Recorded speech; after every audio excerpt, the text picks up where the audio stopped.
Even though drill originated in Chicago, it's now spread all over the world. From New York to London to Jacksonville, Florida, drill has become a worldwide genre. The Jacksonville scene has exploded over the past year, mainly due to the beef between Foolio and Young and Ace. Here's a closer look at some Jacksonville drill lyrics that actually happened. I would've got a job, but I ain't tryna go like P4K. Walk in the stock, Whopper with the chopper, featuring J.Breezy. Whopper with the Chopper is a Jacksonville rapper affiliated with Young and Ace and the ATK gang. Whopper is featured on the now famous track Who I Smoke, where the gang raps about smoking on the ashes of real ops over a beat that samples 1,000 Miles by Vanessa Carlton. But before that song made headlines, Whopper was dissing other enemies in his own music. This bar is from a 2020 track called Walk in Stock featuring J.Breezy. Whopper is referencing a member of a rival Jacksonville gang called P4K and a dead rapper named Jordan Russell, aka Jump Out Squeeze. Jump Out Squeeze was shot and killed while waiting in line to apply for a job at the Amazon Fulfillment Center on June 29, 2020. Witnesses said that 2 men popped out of a silver car and shot the rapper several times, while a third person acted as the getaway driver. 2 other people standing next to him were also grazed in the shooting, but were taken to the hospital without any life-threatening injuries. No one was ever arrested for the murder of Jump Out Squeeze, but he was an alleged gang member of Jacksonville gang P4K, who are known to beef with at least 2 other gangs in the area, ATK and NHG. Not long before he was killed, the rapper released the tracks 23 Dead Ops and Ops Shit, where he joins in on the drill trend of taking shots at rival gangs he's currently beefing with. He disses real dead ops like Quan from ATK, Young and Ace's brother, and accuses J.Breezy of NHG of snitching and switching sides on his gang. So it makes sense that Whopper with the Chopper, who's associated with ATK, would team up with J.Breezy from NBK to diss a dead op. It seems like Jump Out Squeeze may have been trying to turn his life around and land a legal job. But when you make a diss song referencing many active gang members in your city, you have to expect there are going to be some consequences at some point. If you thought that was crazy, this next Jacksonville artist rapped about a triple homicide that happened outside a sushi restaurant after a birthday dinner. Went out to eat on his birthday, 4 shot dead, 3 dead in the worst way. When I see you, Foolio. Foolio was another poppin' rapper from Jacksonville who's associated with a gang called KTA, which is short for Kill Them All. KTA is known to beef with Young and Ace's clique ATK. The 2 groups have been going back and forth dropping bodies and exchanging diss tracks over the past year as both rappers have went viral. In this bar, Foolio is rapping about a shooting that went down back in 2018 involving Ace, his brother, and 2 of their friends. The ATK crew was out to eat at Wasabi, a sushi restaurant on Town Center Parkway in Jacksonville. They were celebrating the birthday of Ace's brother Trayvon Bullard, aka Quan, who had just turned 18. As they were leaving the restaurant, another vehicle pulled up alongside them and started shooting. Ace was shot 8 times but survived. Everyone else in the car, including Quan and their 2 other friends, were killed. The shooting is rumored to be payback for the murder of Foolio's cousin, Zion Brown. Zion was killed in 2017 after someone broke into his house and shot him and his 2 sisters. The 2 girls survived, but Zion didn't, and a 19-year-old named DeAndre Thomas was later arrested for the murder. At the time of the shooting, Thomas had a warrant out for his arrest that was related to a burglary he committed with Young and Ace. The 2 men tried to rob a weed dealer, and during the break-in, shots went off. Those shots almost hit a couple and a 1-year-old baby. Luckily, no one was hit, but Ace spent a few months in jail while Thomas was out on the run. Zion Brown was Foolio's cousin, and the murder set off a violent war in Jacksonville that continues to this day. It's not clear whether Ace had any involvement in the Zion Brown murder, but with the actual killer behind bars, the KTA crew got revenge by going after the closest thing to him, Young and Ace. In the video for this song, news coverage on the shooting can be heard playing during the intro. Foolio takes the disrespect to another level by rapping next to a printed banner with the 3 victims' faces on it that was also taken from the news coverage. Plus, the video was filmed at a gravesite, which many assumed was where the 3 victims were buried. The song and video are pretty savage, but then again, so is the track that inspired the diss, Who I Smoke. So it seems like it's an all-out war between ATK and KTA gangs. It's hard to squash a beef after both sides have lost so many people, and the crews they're affiliated with have gone back and forth dissing each other's dead homies. But in the world of drill, anything goes, especially in a place as wild as Duval County. But that wasn't the first time a dead op was dissed in this beef. In this next bar, Ace talks about one of Foolio's closest friends who was killed before turning 18. He didn't get the chance to see 18, that nigga died a little boy, 400 shots. In this bar, Young and Ace is referencing Foolio's friend Bibby, who was killed at just 16 years old outside of the Hilltop Village Apartments in February 2019.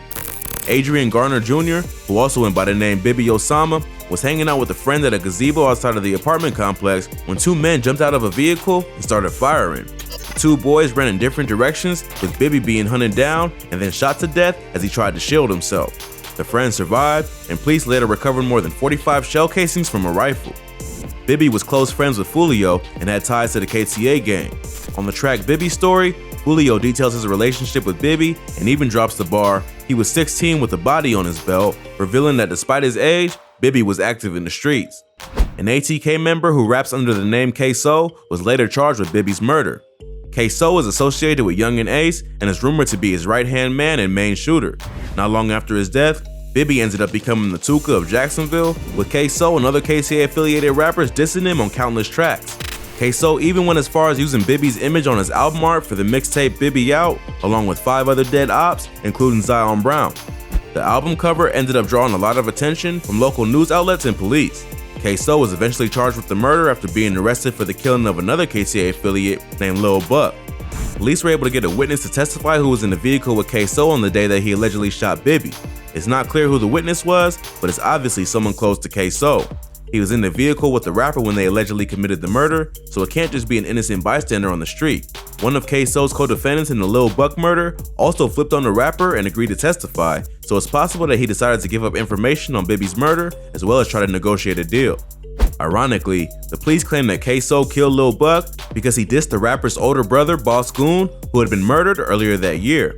Yet, Queso was also the one using his dead ops on his album cover, so it seems pretty wild that he would murder someone for doing the same thing.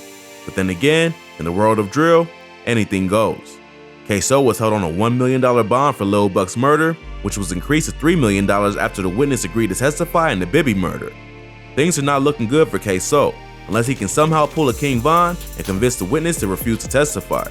The case is yet to go to trial, and more updates on this story are likely to surface later on.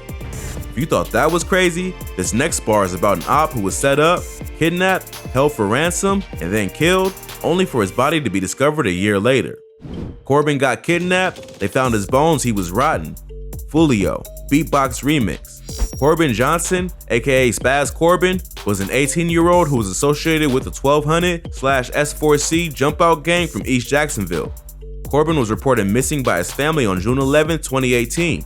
Just like Jump Out Squeeze from P4K, on the day he was last seen, Corbin was applying for a job at an Amazon warehouse.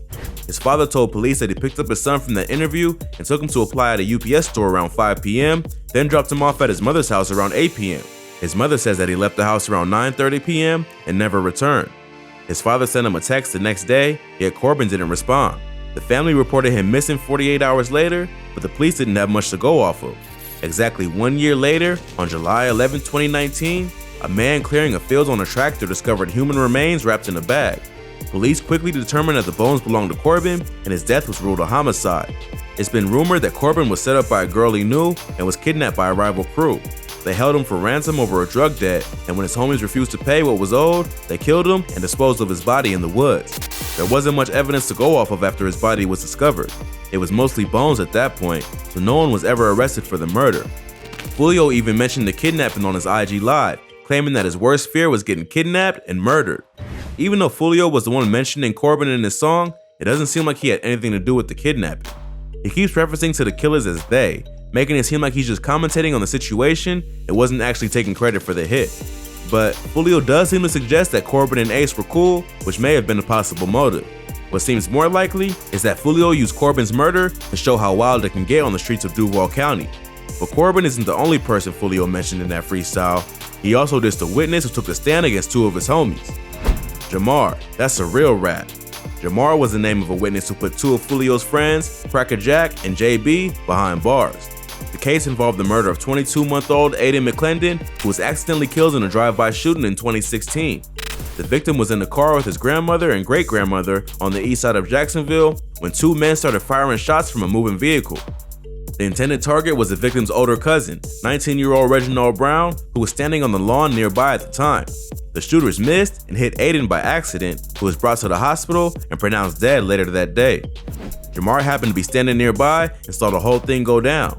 He took a photo of the two killers, which was eventually used to identify Henry Hayes, aka Cracker Jack. and Kwame Richardson, aka JB, who were both arrested and charged with murder.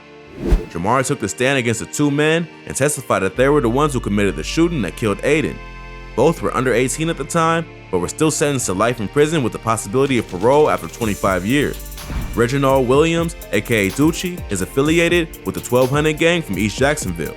According to unconfirmed internet gossip, the shooting was retaliation after Ducci tried to shoot at Cracker and accidentally hit his girlfriend's 3-year-old daughter.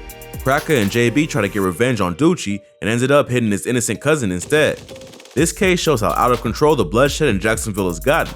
When innocent children start catching strays, it means the violence has reached a point of no return.